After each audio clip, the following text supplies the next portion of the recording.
Hello everyone, welcome to MK classes. स्वागत है आपका मेरे सेशन स्टडी वॉर में। इस सेशन में मैंने मैटर का जो चैप्टर है वो मेरा जस्ट कंप्लीट ही होने वाला है। इस पे मैंने कुछ वीडियोस बनाई हैं, तो आप उसे चेक कर सकते हैं। उसका लिंक मैं आपको डिस्क्रिप्शन में दे दूंगा, जिससे आपको ये वीडियो ज़्यादा अच्छे समझ में आए। तो आज का जो हमारा टॉपिक होने वाला है तो वो होने वाला है लेटेंट हीट, यानी कि आज हम लेटेंट हीट के बारे में पढ़ेंगे कि लेटेंट हीट क्या होती है, और 2-3 क्वेश्चन आंसर करने वाले हैं। तो बने रहिए मेरे साथ इस वीडियो पर एंड तक। देखिए, तो अब हम पहले थोड़ा लेटेंट हीट के बारे में जान लेते हैं कि लेटेंट हीट क्या होती है। तो मैं आपको एक बार बता देता हूँ कि लेटेंट हीट एक इस तरह की हीट होती है, यानी ऐसी गर्मी जिसमें कोई मैटर का स्टेट है तो उसका स्टेट चेंज हो जाए। जैसे सॉलिड है या वो लिक्विड में हो जाए, लिक्विड है वो गैस में हो जाए। तो ऐसी हीट जो कि उसका स्टेट बदल दे, किसी मैटर के स्टेट का, उसका फिजिकल स्टेट बदल के दूसरे स्टेट में उसे कन्वर्ट कर दे, ऐसी हीट को अपन ही लेटेंट हीट कहते हैं। तो आइए इसकी डेफिनेशन देखते हैं। देखिए, तो लेटेंट हीट की डेफिनेशन है the heat energy which has to be supply to change the state of a substance is called latent heat.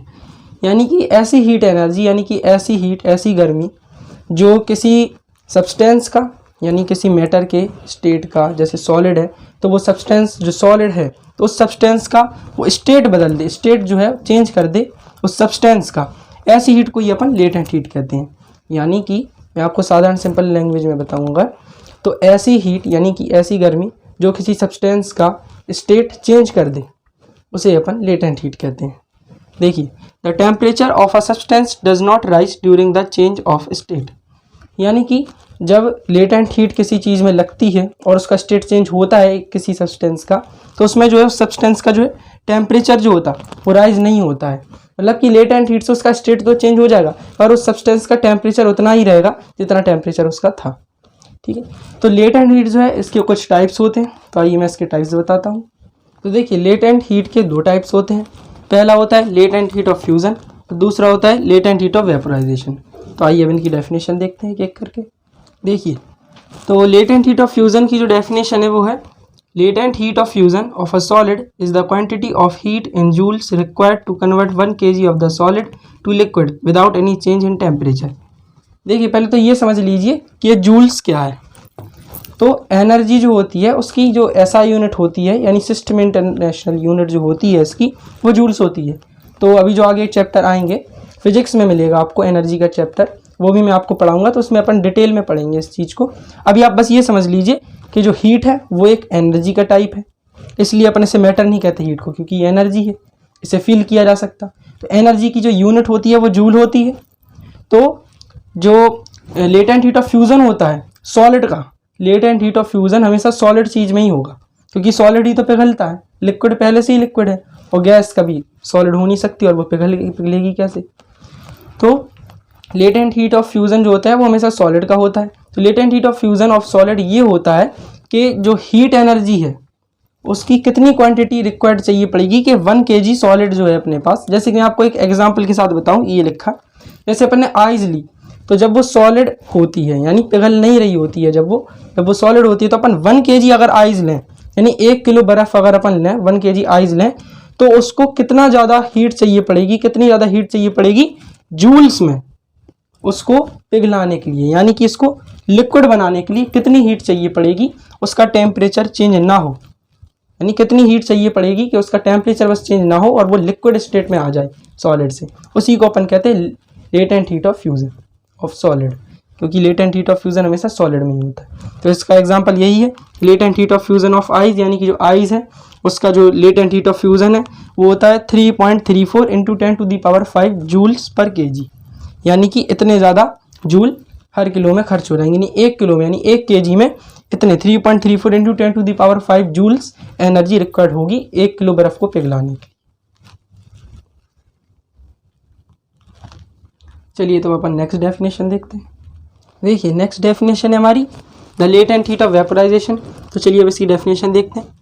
The latent heat of vaporisation of liquid is the quantity of heat in joules required to convert 1 kg of the liquid to vapor without any change in temperature। इसका मतलब ये है कि जो latent heat of fusion थी वो solid में होती थी, क्योंकि फ्यूज़न यानी होता था फैलाव, यानी पिघलना, डिफ्यूज़ होना, उसे अपन फ्यूज़न कहते हैं, एक ही चीज़ है।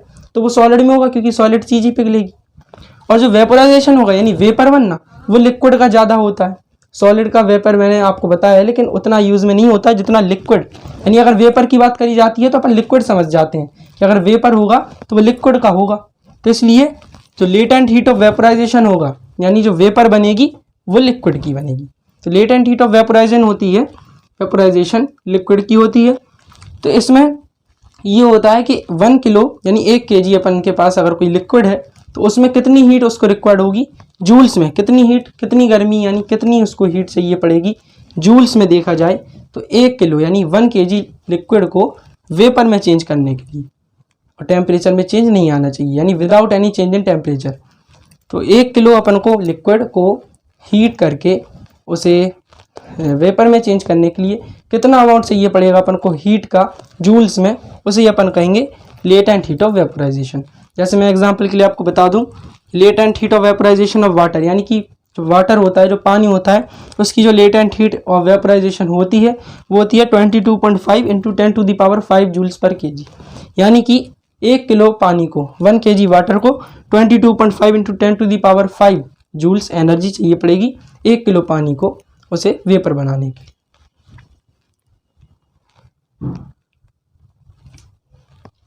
चलिए तो अपन मैटर चैप्टर से थोड़े से क्वेश्चंस देख लेते हैं। देखिए पहला हमारा क्वेश्चन है यहाँ पर, what type of clothes should we wear in summer, यानी कि गर्मियों के टाइम पे, समर सीजन में हमें किस प्रकार के कपड़े पहनने चाहिए। तो चलिए अब इसका आंसर देखते हैं। तो इसका आंसर है we should wear cotton clothes with a light colour because cotton materials are good absorber of sweat and due to their thinness they may allow the passage to the air and make our body cool.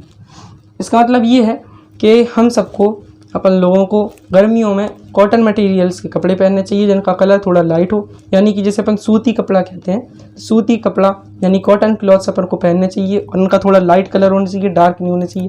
Light colour जैसे white यानी सफ़ेद हो सकता है, क्योंकि जो cotton materials होता है वो एक अच्छा एब्जर्वर होता है, यानी सोखने के लिए, जैसे अपन को पसीना आता है गर्मी में, बहुत ज़्यादा स्वेट आता है, तो उसे सोखने के लिए, एब्जॉर्ब करने के लिए कॉटन जो मटेरियल है वो बहुत अच्छा होता है।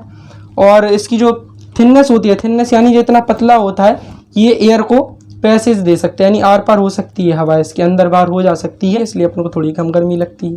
तो चलिए नेक्स्ट क्वेश्चन देखते हैं। देखिए नेक्स्ट क्वेश्चन है हमारा, what produces more severe burns, boiling water और स्टीम, यानी कि ज़्यादा जो अपन जैसे जल जाते हैं तो ज़्यादातर किस चीज़ से अपन को ज़्यादा घाव हो जाता है जलने के बाद। उबले हुए पानी से अगर अपन जलें तो ज़्यादा अपन को लगता है, या फिर अगर स्टीम यानी कि जो भाप उड़ती है उससे अगर अपन जलेंगे तो ज़्यादा लगेगा। तो चलिए इसका आंसर देखते हैं। तो देखिए इसका आंसर है स्टीम, यानी कि इसका जो आंसर होगा वो स्टीम होगा, यानी बॉइलिंग वाटर से ज़्यादा स्टीम सेवर बर्न होगा। तो देखते हैं क्यों। Because it has high latent heat of vaporization, so at some temperature the steam has more energy, so it causes severe burns than boiling water. इसका मतलब ये है कि जो स्टीम होती है यानी कि जो भाप है, अब आप देखिए मैं आपको खुद बताता हूँ, जैसे कि अभी जो पानी उबल रहा है वो ज़्यादा गर्म होगा या भाप ज़्यादा गर्म होगी।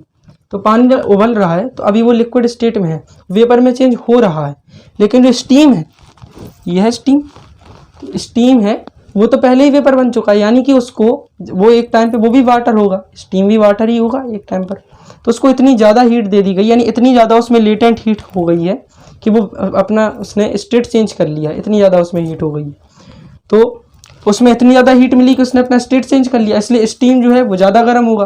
और बॉइलिंग वाटर इसलिए ज़्यादा गर्म नहीं होगा क्योंकि अभी वो लिक्विड स्टेट में ही है, वो वेपर चेंज हो रहा है, वो वेपर में चेंज, पर स्टीम चेंज हो चुका है, इसलिए स्टीम में लेटेंट हीट ज़्यादा होगी और कभी कभी उसका टेम्परेचर भी बहुत ज़्यादा हो जाता है, इसलिए जो स्टीम है वो ज़्यादातर बर्न्स में ज़्यादा आपको जला देता है, ज़्यादा घाव हो जाएगा, बॉइलिंग वाटर से ज़्यादा आपको जला देगा। तो चलिए नेक्स्ट क्वेश्चन देखते हैं।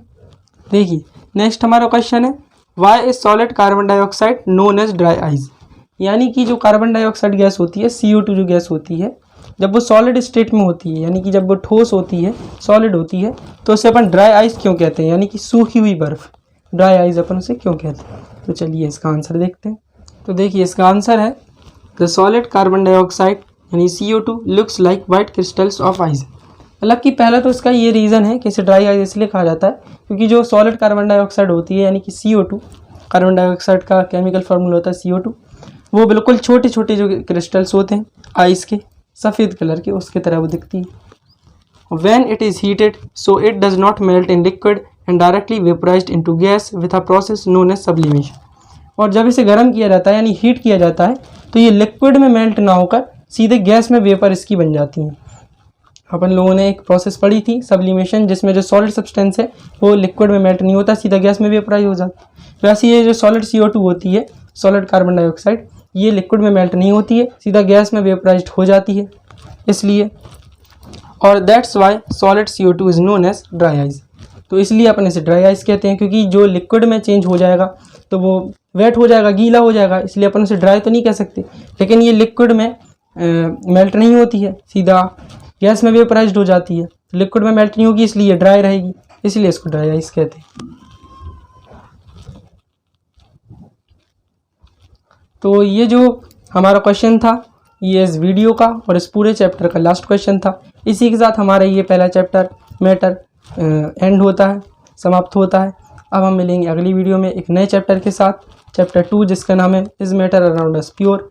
तो अगर आपको ये वीडियो अच्छी लगी हो तो उसे लाइक करें, अगली वीडियो आने तक वेट करें। मेरे चैनल पर अगर नए हैं तो उसे सब्सक्राइब करके बेल आइकन जल्द से जल्द दबाएं, जिससे आपको मेरी वीडियो सबसे पहले मिल सके। तो मिलते हैं अगली वीडियो में, तब तक के लिए बाय बाय।